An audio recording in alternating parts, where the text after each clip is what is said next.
ओम श्री परमात्मने नमः। षष्ठ अध्याय प्रथम खंड। अरुणि का अपने पुत्र श्वेतकेतु से प्रश्न। अरुण का सुप्रसिद्ध पौत्र श्वेतकेतु था। उससे पिता ने कहा, श्वेतकेतु तू ब्रह्मचर्यवास कर, क्योंकि सौम हमारे कुल में उत्पन्न हुआ कोई भी पुरुष अध्ययन न करके ब्रह्म बंधु सा नहीं होता। वह श्वेतकेतु 12 वर्ष की अवस्था में उपनयन करा 24 वर्ष का होने पर संपूर्ण वेदों का अध्ययन कर अपने को बड़ा बुद्धिमान और व्याख्यान करने वाला मानते हुए अनम्र भाव से घर लौटा। उससे पिता ने कहा, सौम तू जो ऐसा महामना पांडित्य का अभिमानी और अवनीत है, सो क्या तूने वह आदेश पूछा है जिसके द्वारा अश्रुत श्रुत हो जाता है, अमत मत हो जाता है और अविज्ञात विशेष रूप से ज्ञात हो जाता है। यह सुनकर श्वेतकेतु ने पूछा, भगवान वह आदेश कैसा है? पिता ने कहा, सौम जिस प्रकार एक मृत्तिका के पिंड के द्वारा संपूर्ण मृणमय पदार्थों का ज्ञान हो जाता है कि विकार केवल वाणी के आश्रयभूत नाम मात्र हैं, सत्य तो केवल मृत्तिका ही है। सौम जिस प्रकार एक लोहमणि का ज्ञान होने पर संपूर्ण लोहमय स्वर्णमय पदार्थ जान लिए जाते हैं, क्योंकि विकार वाणी पर अवलंबित नाम मात्र है, सत्य केवल स्वर्ण ही है। सौम जिस प्रकार एक नखकृतन नहन्ना के ज्ञान से संपूर्ण लोहे के पदार्थ जान लिए जाते हैं, क्योंकि विकार वाणी पर अवलंबित केवल नाम मात्र है, सत्य केवल लोहा ही है। सौम ऐसा ही वह आदेश भी है। श्वेतकेतु ने कहा, निश्चय ही वे मेरे पूज्य गुरुदेव इसे नहीं जानते थे। यदि वे जानते तो मुझसे क्यों ना कहते। अब आप ही मुझे वह बतलाइए। तब पिता ने कहा, अच्छा सौम बतलाता हूँ। द्वितीय खंड। सतरूप परमात्मा से जगत की उत्पत्ति। सौम्य आरंभ में यह एकमात्र अद्वितीय सत्य ही था। उसी के विषय में किन्हीं ने ऐसा भी कहा है कि आरंभ में यह एकमात्र अद्वितीय असत्य ही था। उस असत्य से सत्य की उत्पत्ति होती है। किंतु हे सौम, ऐसा कैसे हो सकता है? भला असत्य से सत्य की उत्पत्ति कैसे हो सकती है? अतः हे सौम, आरंभ में यह एकमात्र अद्वितीय सत्य ही था। ऐसे अरुणि ने कहा, उस सत्य ने ईर्षण किया, मैं बहुत हो जाऊं, अनेक प्रकार से उत्पन्न होऊं। इस प्रकार ईक्षण कर उसने तेज उत्पन्न किया। उस तेज ने ईर्षण किया, मैं बहुत हो जाऊं, नाना प्रकार से उत्पन्न होऊं। इस प्रकार ईक्षण कर उसने जल की रचना की। इसी से जहाँ कहीं पुरुष शोक संताप करता है, उसे पसीने आ जाते हैं, उस समय वह तेज से ही जल की उत्पत्ति होती है। उस जल ने इच्छण किया, हम बहुत हो जाएं, अनेक रूप से उत्पन्न हो।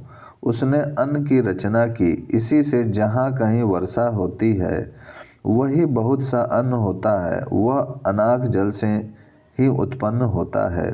तृतीय खंड। अंडज, जीवज और उद्भिजज रूप में त्रिविध सृष्टि। इन पक्षी आदि प्रसिद्ध प्राणियों के 3 ही बीज होते हैं, अंडज, जीवज और उद्भिजज। इस सत्य नाम वाली देवता ने ईक्षण किया, मैं एक जीवात्म रूप से इन तीनों देवताओं में अनुप्रवेश कर नाम और रूप की अभिव्यक्ति करूं, और उनमें से एक एक देवता को त्रिवत करूं। ऐसा विचार कर इस देवता ने इस जीवात्मा से ही उन 3 देवताओं में अनुप्रवेश कर नाम रूप का व्याकरण किया। उस देवता ने उनमें से प्रत्येक को त्रिवत किया। सौम जिस प्रकार ये 3 देवता एक एक करके प्रत्येक त्रिवत है, वह मेरे द्वारा जान। त्रिवतकरण। चतुर्थ खंड। अग्नि का जो रोहित लाल रूप है, वह तेज का ही रूप है। जो शुक्ल रूप है, वह जल का है, और जो कृष्ण है, वह अन्न का है। इस प्रकार अग्नि से अग्नित्व निवृत्त हो गया, क्योंकि अग्नि रूप विकार वाणी से कहने के लिए नाम मात्र है। केवल 3 रूप है, इतना ही सत्य है। आदित्य का जो रोहित रूप है वह तेज का रूप है, जो शुक्ल रूप है वह जल का है, और जो कृष्ण रूप है वह अन्न का है। इस प्रकार आदित्य से आदित्य निवृत्त हो गया, क्योंकि आदित्य रूप विकार वाणी पर अवलंबित नाम मात्र है। 3 रूप हैं, इतना ही सत्य है। चंद्रमा का जो रोहित रूप है वह तेज का रूप है, जो शुक्ल रूप है वह जल का है, और जो कृष्ण रूप है वह अन्न का है। इस प्रकार चंद्रमा से चंद्रत्व निवृत्त हो गया, क्योंकि चंद्रमा रूप विकार वाणी पर अवलंबित नाम मात्र है। 3 रूप है, इतना ही सत्य है। विद्युत का जो रोहित रूप है वह तेज का रूप है, जो शुक्ल रूप है वह जल का है, और जो कृष्ण रूप है वह अन्न का है। इस प्रकार विद्युत से विद्युत्व की निवृत्ति हो गई, क्योंकि विद्युत रूप विकार वाणी पर अवलंबित नाम मात्र है। 3 रूप हैं, इतना ही सत्य है। इस त्रिवत करण को जानने वाले पूर्ववर्ती महागृहस्थ और महाश्रोत्रियों ने यह कहा था कि इस समय हमारे कुल में कोई बात अश्रुत, अमत अथवा अभिज्ञात है। ऐसा कोई नहीं कह सकेगा, क्योंकि इन अग्नि आदि के दृष्टांत द्वारा वे सब कुछ जानते थे। जो कुछ रोहित सा है वह तेज का रूप है, ऐसा उन्होंने जाना है। जो शुक्ल सा है वह जल का रूप है, ऐसा उन्होंने जाना है। तथा जो कृष्ण सा है वह अन्न का रूप है, ऐसा उन्होंने जाना है। तथा जो कुछ विज्ञात सा है वह इन देवताओं का ही समुदाय है, ऐसा उन्होंने जाना है। सौम्य, अब तो मेरे द्वारा यह जान कि किस प्रकार ये तीनों देवता पुरुष को प्राप्त होकर उनमें से प्रत्येक त्रिवत हो जाती हैं। पंचम खंड, मन अन्नमय, प्राण जलमय और वाग तेजोमय। खाया हुआ अन्न 3 प्रकार का हो जाता है। उसका जो अत्यंत स्थूल भाग होता है वह मल हो जाता है, जो मध्य भाग है वह मांस हो जाता है, और जो अत्यंत सूक्ष्म होता है वह मन हो जाता है। पिया हुआ जल 3 प्रकार का हो जाता है। उसका जो स्थूलतम भाग होता है वह मूत्र हो जाता है, जो मध्यम भाग है वह रक्त हो जाता है, और जो सूक्ष्मतम भाग है वह प्राण हो जाता है। खाया हुआ घृत आदि तेज 3 प्रकार का हो जाता है। उसका जो स्थूलतम भाग होता है वह हड्डी हो जाता है, जो मध्य भाग है वह मज्जा हो जाता है, और जो सूक्ष्मतम भाग है वह वाक हो जाता है। इसलिए सोम, मन अन्नमय है, प्राण जलमय है, और वाक तेजोमयी है। ऐसा कहे जाने पर श्वेत केतु बोला, भगवान आप मुझे फिर समझाएं। तब आरुणि ने, अच्छा सोम, ऐसा कहा। षष्ठ खंड, मत्थे जाते हुए दही का दृष्टांत। सोम, मथे जाते हुए दही का जो सूक्ष्म भाग होता है वह ऊपर इकट्ठा हो जाता है, वह घृत होता है। उसी प्रकार हे सोम, खाए हुए अन्न का जो सूक्ष्म अंश होता है वह सम्यक प्रकार से ऊपर आ जाता है, वह मन होता है।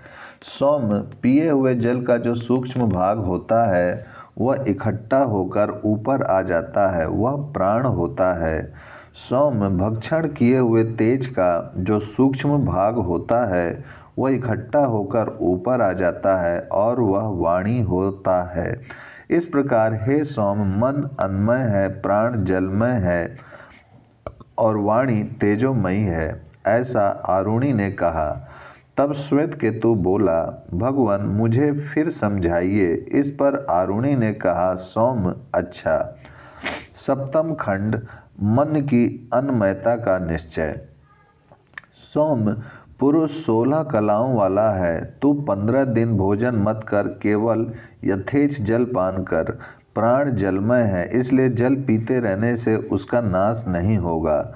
उसने 15 दिन भोजन नहीं किया। तत्पश्चात वह उस आरुणि के पास आया और बोला, भगवान क्या बोलूं? पिता ने कहा, सोम, ऋख, यजु और साम का पाठ करो। तब उसने कहा, भगवान मुझे उनका स्फुरण नहीं होता। वह उससे बोला, सोम, जिस प्रकार बहुत से ईंधन से प्रज्वलित हुए अग्नि का एक जुगनू के बराबर अंगारा रह जाता जाए, तो वह उससे अधिक दाह नहीं कर सकता। उसी प्रकार सौम, तेरी 16 कलाओं में से केवल एक ही कला रह गई है, उसके द्वारा इस समय तू वेद का अनुभव नहीं कर सकता। अच्छा, अब भोजन कर, तब तुम मेरी बात समझ जाएगा। उसने भोजन किया और फिर उस आरुणि के पास आया। तब उसने जो कुछ पूछा वह सब उसे उपस्थित हो गया।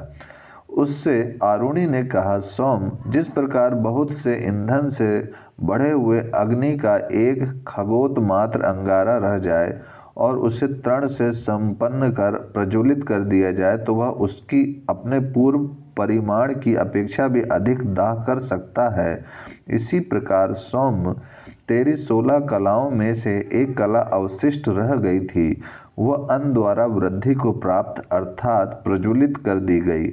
अब उसी से तुम वेदों का अनुभव कर रहा है। अतः हे सौम, मन अन्मय है, प्राण जलमय है और वाक तेजोमयी है।